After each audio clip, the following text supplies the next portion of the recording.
So I think most people would say that I'm a pretty good runner, and I have access to all this modern training gear and equipment and all the modern training science and knowledge that is out there today. And I train quite a lot. But still, if I had access to a time machine and traveled 8 years back in time, I would have had no chance whatsoever against Gunther Hägg, who spent way less time than me on training. So when I found his old training diary, I was very fascinated and a bit shocked to see how he trained. So I decided to try to train a day like the Swedish running legend, who during his career set no less than 15 world records on distances ranging from the 1500 meters to the 5000 meters. It's worth studying that loose, long stride of his, setting as it did the new 2-mile mark of 8 minutes, 53.9 seconds. Oh, it was so nice to be back in the future again. I mean, it was super nice seeing that beautiful stride of Gunther Hägg, but a world without alpha flies and GPS watches, I don't think I could live in that kind of a world. I'm sorry. Such a bad joke. For those of you who don't time travel on a regular basis and maybe don't know about Gunther Hägg, here are some of Gunther's personal records. In the 1500 meters he did 3:43, in the mile he did 4:01, and in the 3000 meter 8:01. And these are times only good elite runners can beat to this day. And then you need to remember he was not running on the tracks we have today, and for sure no Zoom X Super Quadruple Energy Return boosting foam in his shoes. When I first started to look through Gunther's training diary, I was shocked, mainly because of how little he trained. So his total running volume during a typical base training week was about 50 to 60 kilometers, and this might sound like quite much running to many people, but for a runner of his caliber, it's extremely little. If we compare to one of the fastest runners nowadays, Jakob Ingebrigtsen, he runs 181.5 kilometers every single week in his base training. So more than 3 times as much as Gunther did. And for sure Jakob is running faster, but it's really fascinating that Gunther could be so close to the modern day elite runners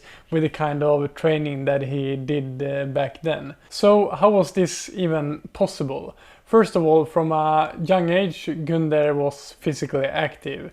Besides his running training, he was also working in the forest and at a farm and doing military service.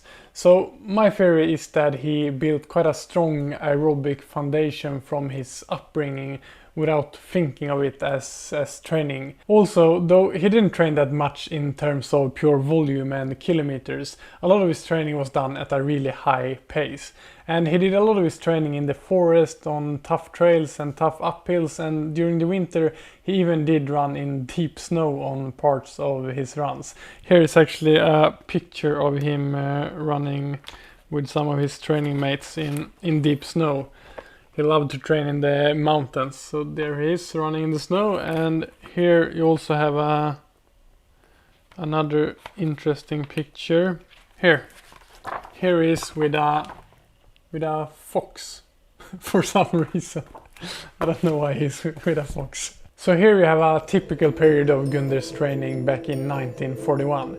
So during this period it was the same training every single day, on the same route where he ran 5 kilometers, with 3 of those being in the forest with some snow, and then 2 kilometers on roads where he pushed hard.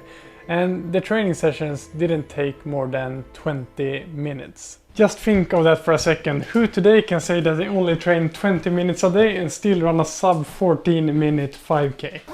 But during some parts of his career he actually did 2 sessions a day, and then the sessions were about 15 minutes long.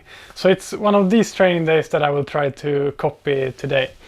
So today I will try to train exactly the same way as Gunther Hägg did back in the 28th of May 1945. So it's going to be super interesting to see how it feels to train like that Swedish running legend. And the shoes I'm choosing for this first session is a pretty minimalistic one from La Sportiva. So in Gunther Hägg's spirit I wanted to take one of my more minimalistic shoes. So I will have no Zoom X foam helping me out there today, but I think I will manage. The first session Gunther did that day was what he called a 4,000 meter hard run, and this basically just means pushing hard from start and then run 4 kilometers.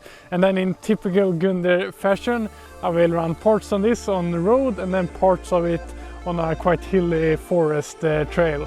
So let's just start pushing hard directly from the get-go.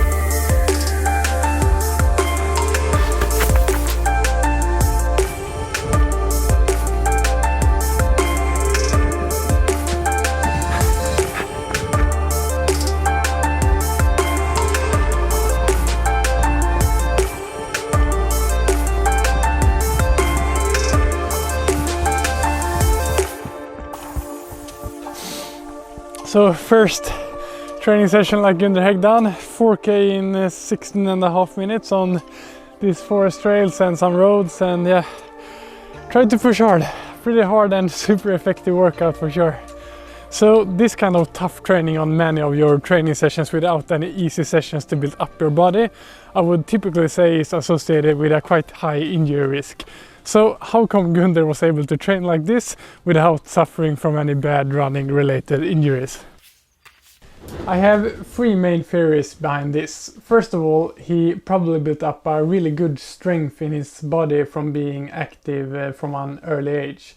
I mean, growing up in the early 1900s in a small cabin in the forests of Sweden, he didn't exactly spend his days playing PlayStation and sitting at the computer. Secondly, as I said before, during his training runs he ran a lot in the forest, on trails, in uphills and downhills, and he tried to stay away from running too much on roads or the track, which I also think contributed to him staying injury free. He actually wrote something really beautiful that resonated with me about running in the forest. The training should be done on the beautiful forest trails. There you can glide forward without thinking so much about the running itself, and instead be all the more happy to be able to stretch out in God's free and beautiful nature. There you meet an uphill that automatically forces up your effort.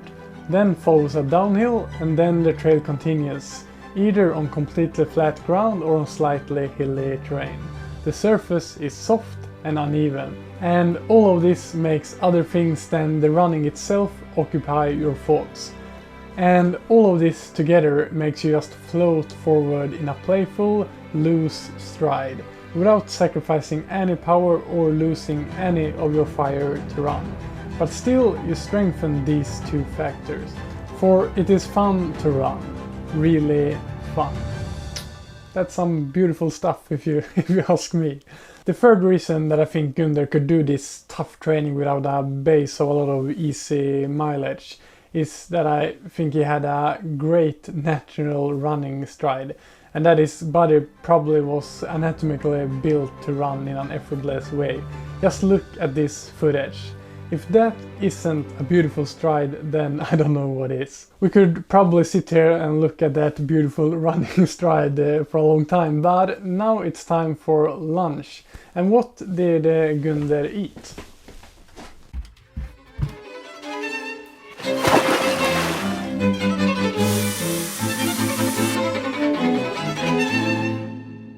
So from what I have found, Gunther didn't put that much thought into what he ate, but of course he ate what we in Sweden calls husmanskost, which is basically traditional Swedish food. And a really common one is of course Swedish meatballs with potatoes. So this will be my Gunther Hägg lunch for the day. So hopefully that lunch will get me ready for another tough Gunther Hägg training session.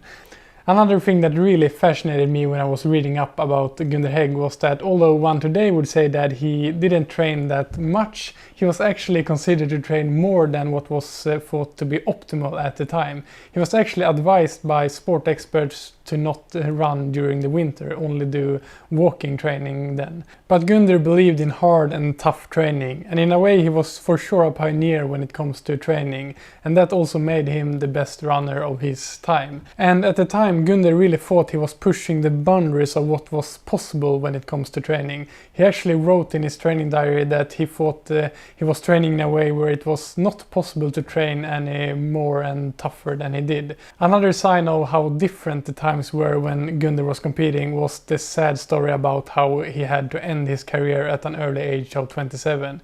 He was actually suspended because he got paid to run on some of the meets, which at the time was not allowed. This just makes me so irritated that others were allowed to earn a lot of money from his running, but not himself. But that's enough of the history lesson. Now, to honor Gunder's name, it's time to end this training day in a good way with the same training session that he did back in the 28th of May 1945. So the next training session on this day, where I'm copying Gunder Hägg's training, is a fartlek session of 7 kilometers. So fartlek is, from my understanding, a training concept that Gunder and his coach developed together, and it's basically just a more natural way of running intervals. So instead of looking at your stopwatch to see when you should run fast and slow, you instead go more by feel and the terrain. So Gunder often did 100 to 200 meter sprints during these runs, and he often did them on the uphill parts of his routes. So let's start with 7 kilometers of fartlek, and I guess I can start a little bit slow then, and then gradually increase the pace when I feel like it.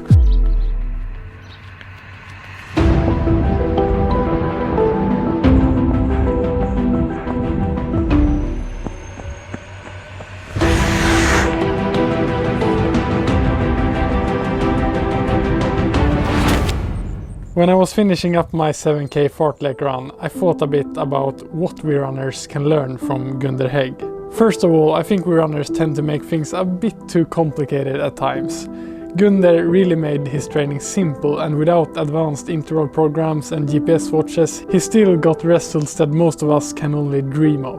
Also, something that I already believe in is to use the nature as your training arena if it's possible where you live.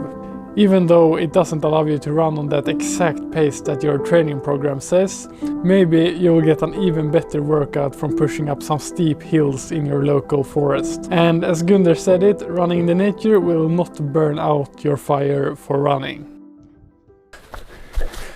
7k of fartlek done. Such a nice session to end the day with. It was super nice to just run intervals by feel and following the terrain for once, and not just looking at that GPS watch all the time. So I really had a blast training like Gunder Hägg today, and it was super interesting doing research and looking into his running career. Such an inspiring athlete. And I hope you liked this video as well, and if you did, it's always appreciated if you hit that thumbs up button and subscribe to my channel. And if you want to watch some other videos, here are 2 other videos you can watch. And as always, thanks for watching, train smart, have fun, and I will see you in the next video.